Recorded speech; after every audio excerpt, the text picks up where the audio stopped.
पैसा पहुंच गया है बच्चों, सबकी जेबें गर्म हो चुकी हैं, इसीलिए सारे के सारे शांत होकर बैठ गए हैं। अगर कोर्ट में सुनवाई होती तो 100% सीबीएसई कंपार्टमेंट जो पेपर है वो कैंसिल होता, क्योंकि सारी की सारी चीज़ें इसके अगेंस्ट ही थी। कोविड के नंबर ऑफ़ केसेस लगातार बढ़े जा रहे हैं। काफ़ी बच्चे हैं जो अपने घरों में जा चुके हैं, वहाँ से आकर पेपर नहीं दे सकते। 1250 सेंटर ज़रूर बनाया गए हैं पर होम सेंटर नहीं है। बहुत बच्चे बहुत डिस्टेंस पे रहते हैं, काफ़ी बच्चे एब्सेंट रहेंगे। दूसरी बात, कंपार्टमेंट का पेपर आईआईटी या नीट की तरह एंट्रेंस पेपर नहीं है जिसके लिए बच्चे खुद ही रेडी रहते हैं कि किसी भी तरह की सिचुएशन हो हम लोग पेपर देने जाएंगे, बिकॉज कैरियर डिसाइड करता है वो चीज़ें। बट कंपार्टमेंट का पेपर ऐसा नहीं है कि वो ज़बरदस्ती लिया जाए। तो बच्चों ये ना एक पॉलिटिक्स हो रही है, बहुत ज़बरदस्त पॉलिटिक्स है। सब जगह पैसा खिला दिया गया है, नहीं तो किसी भी कीमत पे ये पेपर नहीं होना चाहिए। आप देख लीजिए ना, काफ़ी स्टेट्स तो रेडी भी नहीं है कि वो पेपर लेंगे तो कैसे लेंगे। नंबर ऑफ़ केसेस इतने इस तेज़ी से बढ़े हैं कि कोई सोच भी नहीं सकता। बट प्रॉब्लम ये है बच्चों, एजुकेशन फील्ड में ना यूनिटी होना बहुत मुश्किल है। आप खुद सोचिए, आप मुझे बताइए, अच्छा आपके जो पेरेंट्स हैं, कितने बच्चों के पेरेंट्स खुद आपके साथ हैं जो ये चाहते हैं कि कंपार्टमेंट ना हो।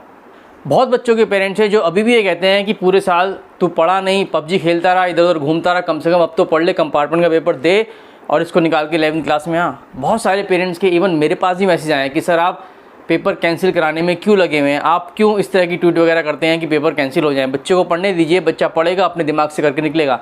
मतलब मुझे समझ नहीं आ रहा, इतने खतरनाक माहौल में इवन आपके पेरेंट्स भी आप लोगों को कहते हैं कि पढ़ाई करो और कंपार्टमेंट का पेपर होने दो और हो और उसके बाद निकलिए। बहुत सारे बच्चों के पेरेंट्स इस तरह से कहते हैं। कितने बच्चों के पेरेंट्स हैं जिन्होंने किसी भी कोर्ट में जाके इस तरह की पिटीशन डाली हो कि कंपार्टमेंट का पेपर कैंसिल होना चाहिए, या ट्वीट करा हो एचआरडी मिनिस्ट्री को या कंपार्टमेंट के लिए सीबीएसई बोर्ड को या कोर्ट को? बहुत कम पेरेंट्स ने करा है। तो बच्चों सिंपल सी बात है, आप लोगों के साथ हम लोग तो लगे हुए हैं, आप लोग खुद लगे हुए हैं कि तरह से पेपर कैंसिल हो जाए और आप लोग इस गंदी सिचुएशन से निकल जाएं और मतलब मेंटल लेवल आपका ठीक हो जाए।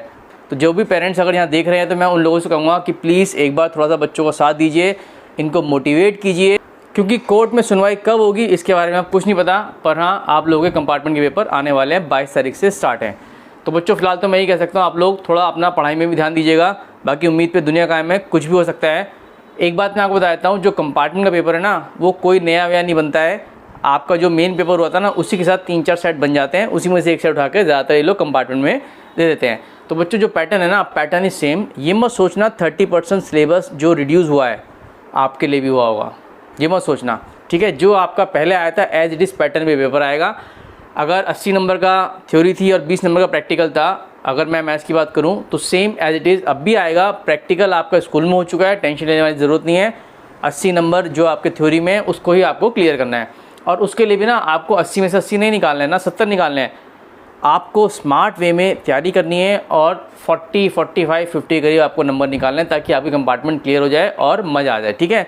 ये मत सोचना बच्चों इस टाइम में बिल्कुल भी कि 80 में से 80 लेकर आऊँगा। हीरो बनने की कोशिश बिल्कुल मत करना और ना ही हीरोइन बनने की कोशिश करना। आप ये सोचना कि किसी तरीके से 40+ नंबर आ जाएं, उसी के अकॉर्डिंग आप लोग प्रिपरेशन करें, ठीक है। और जो 6-6 या 4-4 नंबर के क्वेश्चन आते हैं ना, जो इंपॉर्टेंट क्वेश्चन होते हैं, जो हर साल रिपीट होते हैं, आप लोगों को पता ही है, मैं आपको कई बार बता चुका हूँ, वो क्वेश्चन ज़्यादा करें। जैसे कि आपका 12th मैथ्स में एरिया ऑफ इंटीग्रेशन का आता है, ठीक है। तो एरिया ऑफ इंटीग्रेशन में ट्रायंगल वाले क्वेश्चन ज़रूर कर लेना, 100% एक क्वेश्चन उसमें से आएगा, ठीक है। ऐसे आपका मैक्सिमम मिनिमम के 5-6 क्वेश्चन इंपॉर्टेंट है, मैं आपको बता दूंगा बहुत जल्दी। ऐसे ही आप लोगों का मैट्रिक्स का जो इन्वर्स वाला क्वेश्चन आता है, 3 इक्वेशन देते हैं और वो कहते हैं कि इसका पहले एडजॉइंट निकालिए, इन्वर्स निकालिए, फिर सॉल्यूशन निकालिए। तो इस तरह के बच्चों जो इंपॉर्टेंट है ना उनको ज़्यादा करो, ताकि 6-6 नंबर के 3 या 4 क्वेश्चन बिल्कुल पक्के हो जाएँ। 6 या 18 नंबर अगर आपके उसमें से भी निकल गए ना बच्चों, फिर तो 1-1 और 2-2 में करके आप आराम से इसको ईजिली क्लियर कर सकते हैं।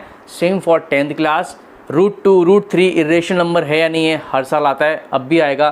कंस्ट्रक्शन हर साल आती है, अब भी आएगी, ठीक है। स्टैट्स का एक क्वेश्चन है, हर साल आता है, अब भी आएगा। तो बच्चों इस तरह के जो इंपॉर्टेंट क्वेश्चन है ना उस पर ज़्यादा ध्यान दो और इसको करके फटाफट निकाल दो। बहुत टाइम हो गया, 5-6 महीने हो गए टेंशन लेते लेते, कई लोगों का तो वजन भी घट गया होगा। बट क्या करें बच्चों, वो कहते हैं ना कि एजुकेशन सिस्टम है ये हिंदुस्तान का सबसे गंदा एजुकेशन सिस्टम है। आप एक बार बाहर के देश में जाके देखो, वहाँ पर पता है क्या होता है, पहले आपसे ये पूछेंगे कि आपको क्या बनना है, आप कहोगे ना कि मेरे को क्रिकेटर बन रहा है, तो आपको सिर्फ क्रिकेट की तैयारी कराएंगे और बहुत मिनिमम एजुकेशन आपकी चलती रहेगी ऐसा नहीं है कि आपको पहले 10th क्लियर करनी है, फिर आपको 12th क्लियर करनी है, उसके बाद आपको क्रिकेट के लिए एडमिशन मिलेगा। ये सब इस तरह की बातें बिल्कुल भी नहीं होती, ठीक है। तो जिस चीज़ में जो बच्चा अपना पैशन फॉलो करता है उस चीज़ में बाहर के देश में उसको आगे मोटिवेट करते हैं। लेकिन हमारे यहाँ ये मोटिवेट करते हैं पहले कि पहले 10th करो भाई, मर जाओ कुछ भी हो जाए पर पहले 10th करो, पहले 12th करो, उसके बाद आप लोग कैरियर बनाना, अदरवाइज़ कोई ज़रूरत नहीं है कैरियर बनाने की। तो ये हमारे इंडियन एजुकेशन सिस्टम में होता है। अब आप खुद सोचिए ना, स्कूल खुलने जा रहे हैं, जी हाँ 21 सितंबर की डेट है, कई स्टेट्स में स्कूल खुलने जा रहे हैं। मतलब 1 लाख के करीब कोविड के नंबर ऑफ़ केसेस आ रहे हैं, उसके बाद भी ये लोग स्कूल खोलने जा रहे हैं। मतलब मुझे ये बात समझ नहीं आ रही कि ये करना क्या चाहते हैं, इन केसेस को कितना ज़्यादा आगे उछालेंगे। सबसे बड़ी बात मैं टीचरों से भी बोल रहा हूँ, मैं बच्चों से भी बोल रहा हूँ, ध्यान से सुनना मेरी बात। स्कूल खोलने जा रहे हैं लेकिन कुछ ही जगह स्कूल खुलेंगे, कुछ जगह स्कूल नहीं खुलेंगे। दूसरी बात, स्कूल में ना बच्चों के लिए नहीं खुलेंगे, टीचर्स को बुलाएंगे। लेकिन हाँ, बच्चों को अलाउड कर सकते हैं अगर वो अपने पेरेंट्स की परमिशन लेकर आ जाए और ये क्लियर हो कि उसको कोविड नहीं है या वो किसी ऐसे लोगों के संपर्क में नहीं आया जिनको कोविड था। बट प्रॉपर पेरेंट की एप्लीकेशन लिखवा के पेरेंट की इच्छा से आप लोग स्कूल में जा सकते हैं, ठीक है, तब जाके आप वहाँ पढ़ सकते हैं। फ़िलहाल आपके ऑनलाइन क्लासेस चलेंगी और टीचरों को जो बुलाया जा रहा है वो बुलाया इसलिए जा रहा है कि उनकी ऑनलाइन क्लासेस स्कूल से ही आप लोगों को मिलेंगी। अब देखो टीचरों की इसमें क्या मुसीबत आई। टीचरों की मुसीबत सबसे पहली है 50% स्टाफ को बुलाया जाएगा, ठीक है। तो 50% टीचर निकल गए, निकाल ही देंगे, रखेंगे क्यों। जब 50% को बुला रहे हैं तो उनको रख के करेंगे क्या, क्योंकि अगले 6 महीने की ज़रूरत ही नहीं पड़ेगी। तो उसका मतलब टीचरों की नौकरी पे खतरा आ गया। अब जो 50% टीचर बुला रहे हैं वो भी ज़्यादा खुश ना हो, उनका काम पता है क्या हो जाएगा, 4 गुना कैसे। एक तो जो 50% टीचर गए हैं उनका काम मिलेगा आपको, डबल हो गया। दूसरी बात, आपको ऑनलाइन पढ़ाना पड़ेगा प्लस आपको ऑफलाइन भी पढ़ाना पड़ेगा, 2 दूनी 4, 4 टाइम्स हो गया। जो बच्चे पेरेंट्स की परमिशन लेके आपसे पढ़ने आएंगे छाती चौड़ी करते हुए कि चाहे कुछ भी हो जाए मुझे तो कोरोना होगा नहीं, मैं तो स्कूल जाऊँगा, मैं तो पढ़ूंगा टीचर से, उनको तो आपको ऑफलाइन भी पढ़ाना पड़ेगा, ठीक है। अब ये तो है नहीं कि आप ऑनलाइन क्लास ले रहे हो, बच्चा आपको वहाँ पर बैठा हुआ देख रहा है, कितनी ज़्यादा इरिटेशन होगी आप लोगों को। क्या आप ऑनलाइन क्लास ले पाएंगे? आप ऑनलाइन भी ले रहे हो, कैमरे के सामने आप बोल भी रहे हो और 4 बच्चे यहाँ बैठ के आपको देख भी रहे हैं, ना आप ऑनलाइन पढ़ा पाओगे ना आप ऑफलाइन पढ़ा पाओगे। उसके बावजूद भी सैलरी में डिडक्शन काफ़ी टीचरों को मिलेगा।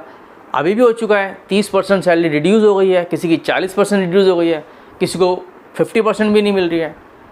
तो टीचर्स जितने भी हैं ना, इन लोगों की जॉब पे इस वक्त ज़बरदस्त खतरा है।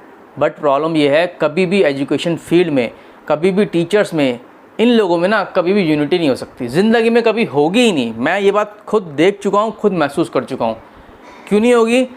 बिकॉज हम लोगों के अंदर ईगो बहुत होती है, हम लोगों के अंदर। अगर कोई, मैं मैथ्स का टीचर हूँ, अगर मुझे कोई मैथ्स का टीचर मिल जाएगा ना तो मैं उसको कुछ नहीं समझूंगा, मैं सोचूंगा इसको तो कुछ नहीं आता, मुझे ज़्यादा आता है। ऐसे वो मेरे बारे में सोचेगा कि उसे तो कुछ नहीं आता, मुझे ज़्यादा आता है। तो हम लोग के अंदर ईगो बहुत होती है, हम लोग कभी भी ना यूनिटी कर ही नहीं सकते। जो 50% टीचर निकाल दिए जाएंगे या जो 50% टीचर नहीं आएंगे और जो 50% टीचर आएंगे उन्हें जो निकाले जाएंगे उनसे कोई मतलब नहीं होगा, उनसे बात भी नहीं करेंगे, अरे निकल गए, हमारी तो जॉब पक्की है।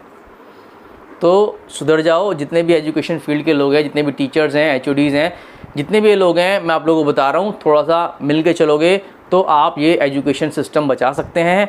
नहीं तो आने वाले टाइम में बहुत मुसीबत आने वाली है। अगर ऑनलाइन सिस्टम हो जाता है ज़बरदस्त तरीके से और ये कोविड नहीं ख़त्म होता तो अगले 2-3 साल ऑफलाइन क्लासेस चलनी बंद हो सकती हैं और टीचरों की जॉब पे खतरा आ सकता है। एजुकेशन पे भी फ़र्क पड़ेगा। बहुत सारे क्या, लगभग हर स्टूडेंट्स को ऑनलाइन क्लासेस समझ नहीं आ रही है, ठीक है। आंखें ख़राब हो रही हैं, आंखों की रोशनी कम होती जा रही है, ज़्यादा मोबाइल में बैठने से सारी चीज़ें गड़बड़ होती जा रही हैं। वो बच्चा क्या, काफ़ी बच्चे तो ऐसे मोबाइल में बैठे रहते हैं, पेरेंट देख रहे हैं कि पढ़ाई कर रहा होगा, वो कुछ और गेम खेल रहा है, कुछ और खेल रहा है उसमें। तो मतलब बहुत अजीब सा माहौल हो गया। फिज़िकल एक्टिविटी ख़त्म ही हो चुकी है बच्चे की। पहले बच्चा स्कूल जाता था, घूमता था, पानी पीने ऊपर से क्लास से नीचे आता था, नीचे से ऊपर जाता था, ठीक है, दोस्तों के साथ खेलता था, कभी कभी कोई गेम का पीरियड भी मिलता था, कभी कभी कोई टीचर एब्सेंट भी हो गया तो चलो पूरा पीरियड खाली चला गया, हम बातें कर रहे हैं, बच्चा सोशलाइज हो रहा है क्लास में बैठ के।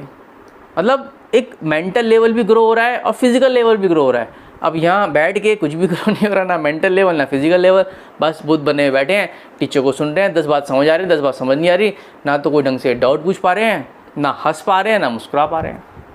तो ये बहुत गड़बड़ हो चुका है। तो मैं HRD मिनिस्ट्री और जितने भी CBSE बोर्ड के जितने भी लोग हैं और जितने भी कोर्ट के लोग हैं, सबसे कहता हूँ प्लीज़ मेरी रिक्वेस्ट मान लीजिए, कंपार्टमेंट कैंसिल कर दीजिए। एक मौका इन बच्चों को दे दीजिए। इस सिस्टम को ठीक करने का आप लोगों के पास बहुत कुछ ज़रिया है और आप लोग ही कर सकते हैं।